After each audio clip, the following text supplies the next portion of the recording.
The United Nations acting Libya envoy, Stephanie Williams, says that she's optimistic that the ongoing talks between the warring sides would lead to a lasting ceasefire after they agreed to reopen land and air routes across front lines. Speaking midway through week-long talks, Williams said that the sides also agreed to maintain the current state of calm on the front lines and avoid any military escalation. Williams added that the first flights between Tripoli and the main eastern city of Benghazi would resume this week, and that the sides had agreed to make progress on an exchange of detainees. What I am really impressed by is the fact that they're doing this themselves. These are Libyan solutions. You know, they are the civil aviation authorities are coordinating amongst themselves, you know, to launch the flights. They're taking the necessary measures on their own, and I think that is really the most optimistic and positive development that I have seen. After all, it's their country, and Libya is for Libyans. And that is why I continue to be very optimistic that the parties here are going to reach a more lasting and permanent ceasefire. Libya has been split since 2014 between the internationally recognized Government of National Accord, known as the GNL in Tripoli, and Khalifa Haftar's Libyan National Army, the LNA, in the east. This year, the GNA, with backing from Turkey, halted a 14-month attempt by Haftar's forces to capture the capital, with the backing of Russia, Egypt, and the United Arab Emirates. Williams said that this week's meeting between the GNA and LNA military negotiators in Geneva will be followed by a political dialogue in Tunis from the 9th of November. I am pleased to report that the two sides have reached agreement on several important issues which directly impact the lives and welfare of the Libyan people. These points of agreement are: number one, the 5+5 have agreed to the opening of the land routes that connect all the regions and cities of Libya. Both the GNA and the LNA have previously agreed that after a lasting ceasefire agreement is reached, all foreign forces and mercenaries must withdraw within 3 months under UN supervision. The 5+5 have also agreed to the opening of air routes throughout Libya, and especially flights to Sebha, which is the administrative capital of the southern region. Libyan oil output resumed in August after an 8-month blockade by the LNA, but the state producer, the National Oil Corporation, has warned of risks posed by a force that guards all sites. Williams said sides had agreed to delegate commanders from both East and West to work with the NOC on a proposal to restructure the guards to keep oil flowing. The two sides also agreed to support and continue the current state of calm on the front lines and to avoid any military escalation. An announcement by GNA Prime Minister Fayez al-Sarraj that he intends to step down by the end of this month should help end the long period of transition and move towards a democratically elected government. Well, to hear a little bit more on this, we're now joined via Skype by Sami Hamdi. He's the editor-in-chief of the Interest, United Kingdom-based international magazine. He's in London. Thanks so much indeed for joining us. Always good to talk to you. Should we look at Stephanie Williams's optimism and see it as a correct view? I think the talk of optimism is always usual whenever we're looking at political dialogue or political process. I think it would be strange if Stephanie Williams came out and said, I have no hope for these political talks that are expected to take place between these particular Libyans. But I do think there are some dynamics that support her statement. First and foremost is the military dynamics are balanced. Whereas before you had Haftar, who was storming into the west and eventually launched his Tripoli offensive. Today you have a GNA backed by Turkey, and you have the LNA, which is still backed by UAE and backed by Egypt. But the forces are relatively balanced, and it's no longer easy to secure a military solution. To some degree, it's actually become impossible. So the parties are forced to sit down at the table, and they're forced to agree. The other dynamic that suggests that there is optimism around this agreement is a suggestion that those who will participate in the talks will not take up any government post in any outcome that comes out of these negotiations. There will be fresh faces, and there will be a desire to end the transition period and move swiftly towards elections. I think the Libyan factions are trying to negotiate between themselves in order to bring about some sort of solution, particularly given that popular discontent is becoming rife on both sides, with many Libyans accusing both sides of going to war at the expense of the Libyan people and in pursuit of their own ambitions. I think the concern is that there is a parallel political process being taken place, which is being overseen by Russia. And I think it was very interesting that Stephanie Williams herself went and visited Moscow a few days ago in a recognition of Russia's influence and Russia's involvement in Libya, and somewhat of trying to smooth over relations and almost say to the Russians, look, we want you on board in order to help facilitate this political process. But Lavrov's statement, the Russian foreign minister, didn't suggest that they were particularly optimistic about the US diplomatic initiative. And the reason being is that underneath all of this discussion, all of this talk of political process, all of these negotiations between the Libyan parties, is a reality that the US has now stormed into Libya and presented this diplomatic initiative, not necessarily because it wants to bring about peace in Libya, but because it is suddenly woken up to the fact that Russia is about to entrench itself in eastern Libya. Mark Esper made a visit to Algeria, the neighboring country. US has also been liaising with Egypt, almost to say, listen, I don't really care what happens in Libya or what solution arrives, but under no circumstances can Russia be allowed to entrench itself in the east. So you will all follow this diplomatic initiative. The problem, however, for the US is that while Turkey, Egypt, UAE, and the like are entering and engaging with its political process, they're also engaging with Russia's political process in an indication that these countries believe that Russia has enough clout as a mediator, as a power broker, or enough influence that it's not worth abandoning Russia for the sake of the US, and it's better to leave the door open and keep one foot with the Russians and one foot with the US. And that's the problem here. That's the issue, in that if Russia doesn't approve of the political process, and it's important to highlight that on the ground, it is Turkey and Russia and the UAE that have the most influence on the military dynamics. What happens to this political process? Will it actually go through? Will they agree? Moreover, and the final dynamic that I'll allude to, is the idea that while we talk about US and Russia on one side, there's a very unhappy party that is scrambling to become relevant again, and that is France.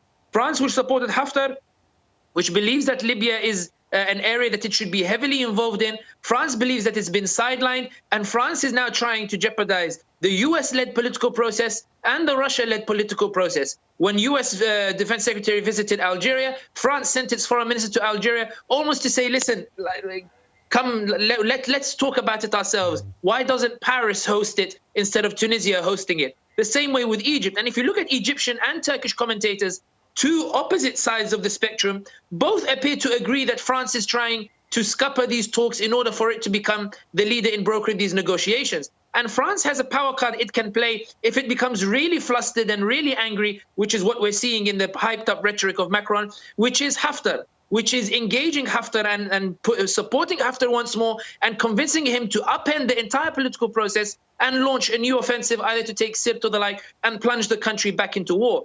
There's cause for optimism, but there's also a lot that can go wrong in this process. I think what has made this ceasefire last until now is the balance in military power. But there's a lot at stake for a lot of the traditional actors. All right, you mentioned a number of international players, and it looks as if they're all vying for dominance in terms of influence. But what's the prize?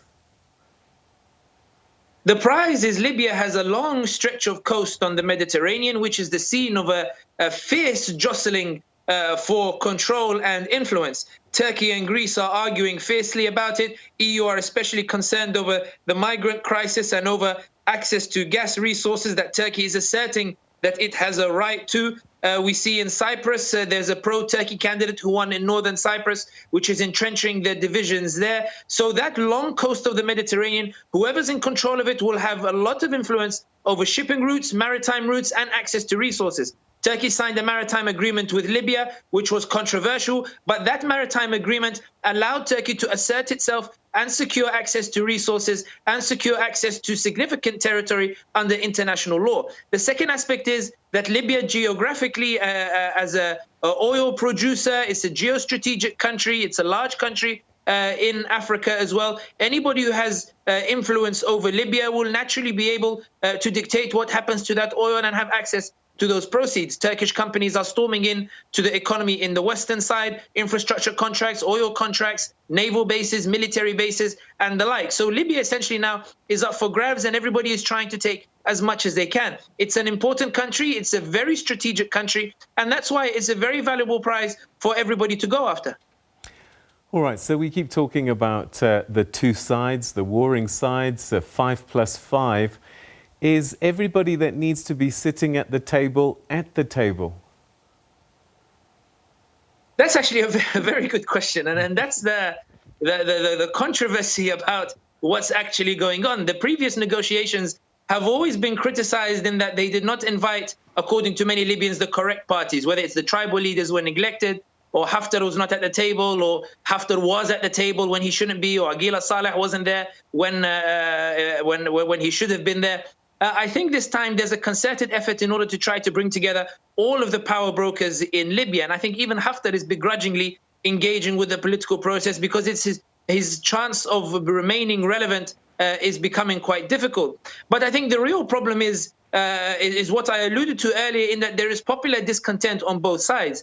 Do these parties represent the Libyans? If these parties come to some sort of agreement, these Libyans, we've seen them protesting in Benghazi, in Tripoli, in Sabha, in Sirte, in these other cities as well. These Libyans have been protesting, calling for these politicians to be out and calling for new faces and the like. So if these parties come back with a negotiation or with a deal, will they be able to implement it? Do they represent the Libyan people? These questions, of course, have to be asked. But I do think that focusing on these questions detracts from the bigger picture. There is a sense that there is a genuine opportunity to at least bring an end to the bullets, bring an end to the conflict, bring an end to the killing. So if prolonging the political process means, and letting these guys sit at the table means that there is a lull in the bloodshed, we heard in your package about land routes being opened up and air routes being opened up, I think the Libyans will accept these parties to sit at the table and negotiate between themselves in exchange for respite from the bombs that they've become accustomed to over the last few years.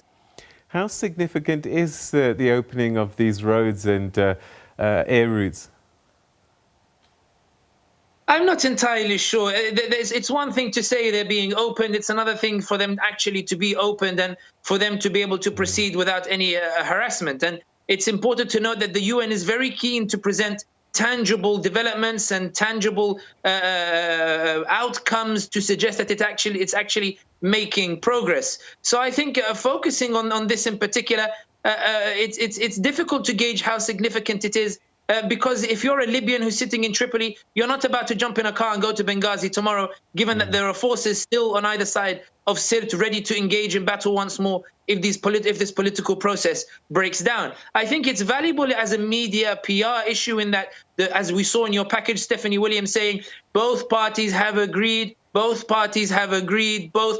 sounds nice, it sounds great, it sounds like there is progress, and it keeps alive that hope that maybe we will see an outcome. And I think hope has been in very short supply in Libya. And this is why I think when we look at the dynamics that suggest why the ceasefire has lasted until now, I think it's safe for Libyans to have an element of hope in that this political process, even if it does not succeed, it at least represents a new chapter whereby the future of Libya will be decided at the table as opposed to looking down the barrel of the gun.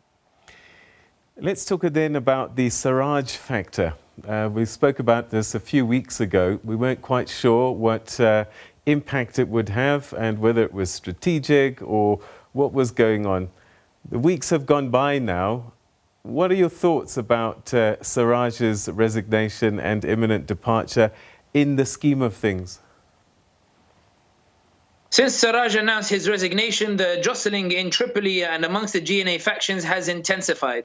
You've got Bashara, you've got the other militias involved in Tripoli, all vying for positions, all vying for greater influence, all lobbying international powers individually, as they were doing before, but with greater intensity now that Saraj may well be on his way out. And that has caused a bit of concern, even in Turkey, which is the country that actually bailed out the GNA. Turkey is concerned about the developments. And indeed, there are many suggesting that perhaps Turkey did not appreciate what Saraj meant until it was too late, and that its assertion that he reward Turkey for its intervention, perhaps Turkey may well pay a price for it given that Saraj now is trying to act independently and is throwing himself headlong into this political process without affording any guarantees that Turkey will be able to protect its influence. So I think from the positive angle, away slightly from the very crude nature of politics, Saraj's resignation actually sets an example in that there is this prospect that those who participate in the talks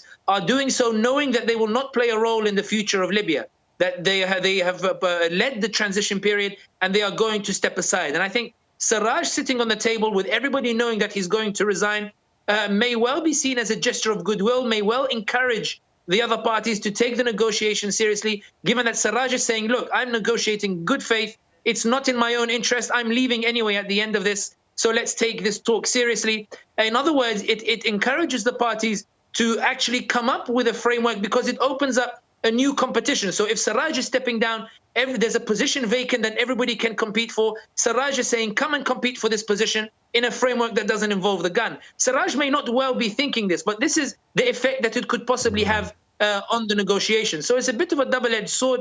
But I think from a Libyan perspective, Saraj opened the possibility for Libyan agency once more that perhaps was absent throughout the period, even after Turkey's intervention.